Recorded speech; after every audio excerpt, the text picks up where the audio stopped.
welcome to Ready Set Demo. We are going to make this little card today, and this card has 3 techniques. Well, this one has 2, but our next one's going to have 3. So 3 techniques in one. What I'm using today is the Beautiful Butterflies bundle, and I'm also going to use my scoreboard, and I'm going to use some ribbon. And you want a ribbon that's going to fray at the end easily. Now, I'll show you all about what I'm going to do. We'll do a different version of this card. So I'm going to show you what we're doing, and I'm going to do a slightly different version, as I said. Let's bring in my scoreboard. Now, you can also do this on a trimmer, but you'll need to go over a few times when you do it. So I'm going to pop a little piece of cardstock in here. This one is 3 1/4 inches deep. So I'm going up about an inch. So we'll go to about 2 1/4 inches, maybe one more. And then I'm just going to do a few little score lines. Now this is on the 1/8 of an inch lines, and I've done 5 of them there. And you can see that that gives you either embossed or debossed a really nice little piece of detail. And so using your scoreboard or your trimmer to score, and as I say, just go up and down a bit on the trimmer. It hasn't got such a deep score as the scoreboard. But if you haven't got a scoreboard, they are really fun to use. And they're good for more than just scoring lines in your cards. You can do techniques like this. Okay, let's do the next bit. So the first thing I'm going to do is decide, do I want the debossed side, which I had here, or do I want the embossed side? And I'm going to switch it up so that we have a little bit of variation here. And I'm going to use the embossed side here. Let's stamp now, and I'm going to stamp one of the greetings from Beautiful Butterflies. And that is time to celebrate. Let's pop this up at the top. I'm stamping that in a basic grey. Pop that in. Now on this card, I went ahead and stamped one of the butterflies, this image here, and coloured that in with blends. But this time what I've done is I have gone ahead and die cut. So there are a matching set of dies with this. And we've got them all in here. They're running around. This is the one I used. But what I did is I die cut that onto a piece of, here we go, a piece of basic grey. And on the back of the basic grey, I put a piece of adhesive sheet. That means it's really easy to stick down. So if you're using a die cut piece that is really delicate, you certainly want this. Now this is quite chunky, and I could definitely stick this with glue. But the reason I have die cut it is I want to use some blends in between these pieces. And if I get glue on the layer that's underneath, then it will interfere with the blends. They don't like glue. They do not like glue. So I'm going to just take a 1 1/2 inch punch and cut that out. Peel my backing off.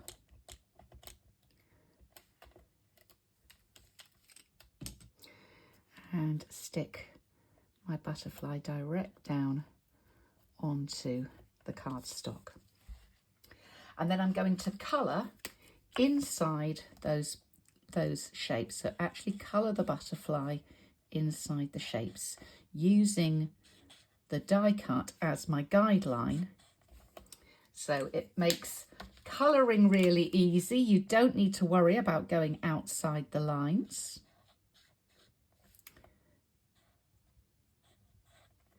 Here I have used Dark Daffodil Delight. That's a dark fresh freesia. And this one is Highland Heather. This is the light Highland Heather. So I'm going to go in and, as I say, use that as my guideline. For the small areas, it's easier to use the small end of your blends.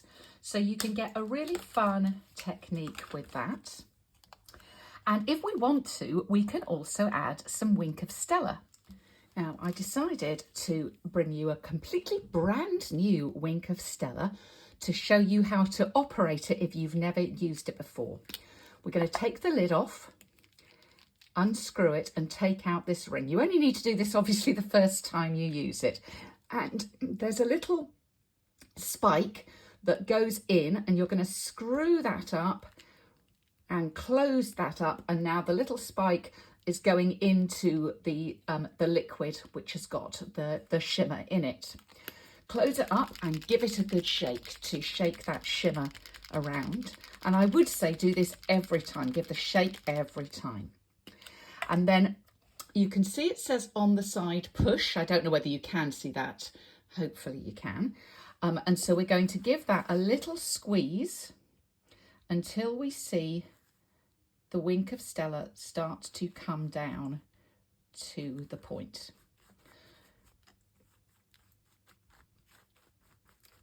Right, so once it's through, then we're ready to go. You do not need to really squeeze it every time to get it going. It's just really the first time, and then if anything, just a very gentle squeeze. And what I'm going to do here is actually go all over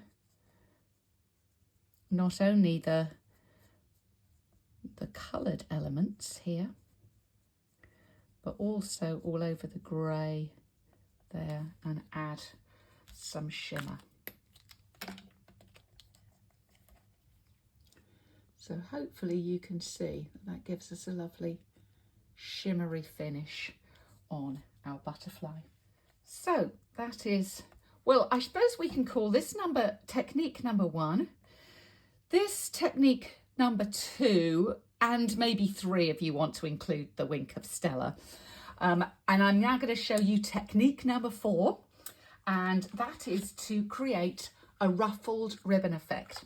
Now, sometimes you can buy ruffled ribbon, and that's great.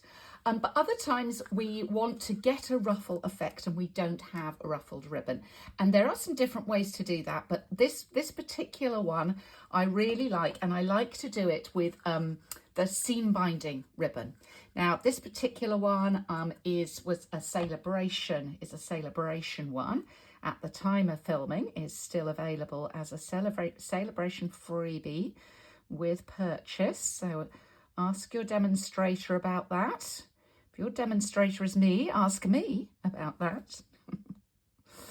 And then what we're going to do is we're going to start to unravel the end of this ribbon.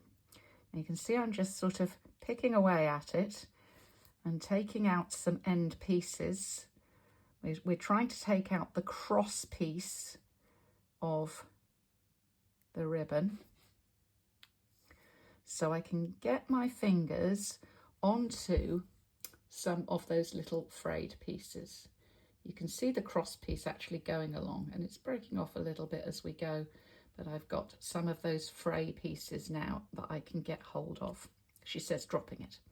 So I'm going to get 2 or 3 of those little pieces and then gently holding on to it, start to ruffle the ribbon, start to squeeze that down, ruffle that down, pull gently and move the ruffle further down the ribbon. Now, I like to do this if I'm doing this at home in my craft room. I like to do this with it on the reel, because then I just keep on ruffling until I've got the length of ruffled ribbon that I want.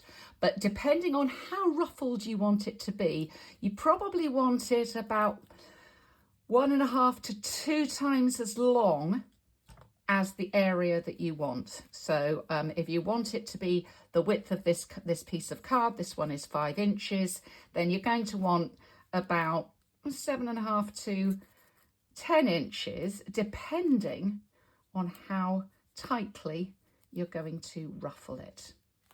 So have a little practice. I'm still going, making sure I'm still going with this underneath the camera.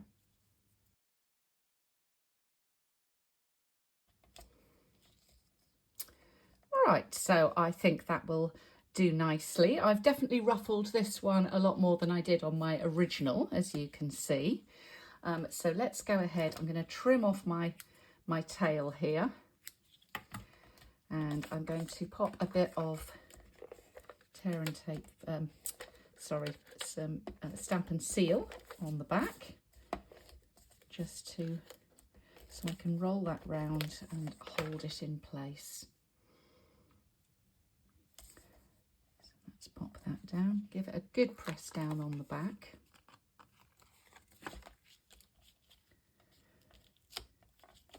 And glass mat's quite useful at this point because if it does stick, you can pull it back off again.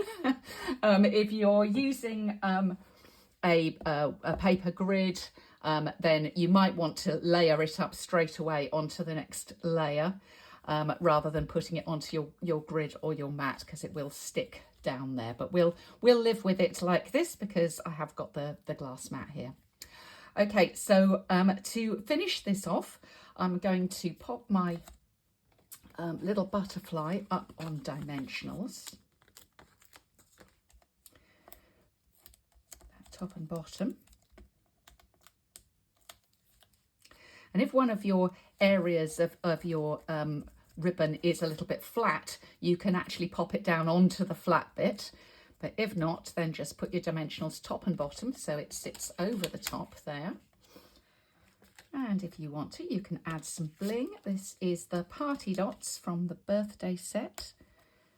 And in the 2025 January to April catalogue at the time of filming, but any bling will do. Let's just persuade that to go in to the right place. Okay. And you could put some up the top as well if you want to. Should we do some sideways ones? We'll use some of the bigger bling and maybe do some sideways ones up here.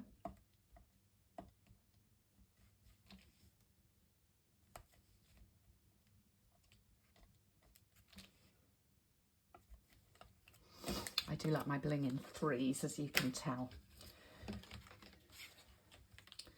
Right, well, we will layer this up now onto our basic grey layer. So I've just gone up 1/2 inch on this one. And it's the Tombow that's really going to hold this in place when it's down. If you want to put this layer on dimensionals, put some of the dimensionals over the top of the ribbon on the back, just so it doesn't pull out. But with Tombow, that's going to hold that nice and straight.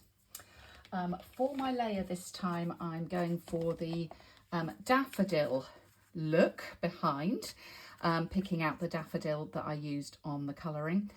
These are the bokeh dots. What are we actually calling them? Let me grab my piece of paper. Here we go. These are the beautiful bokeh 6x6 designer series paper. That's 164607, and that is in the again, that same spring summer catalogue, January to April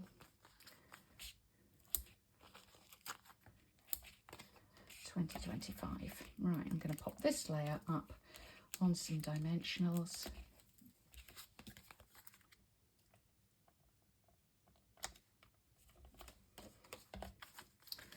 And then we've got our base card in thick basic white.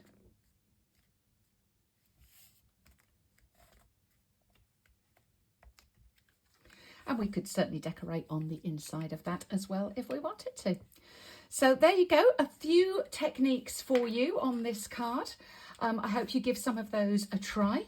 Check in with me over at readysetdemo.co.uk for more creative inspiration, and make sure you sign up for my newsletter too there. Thanks for visiting today. I'll see you soon. Bye.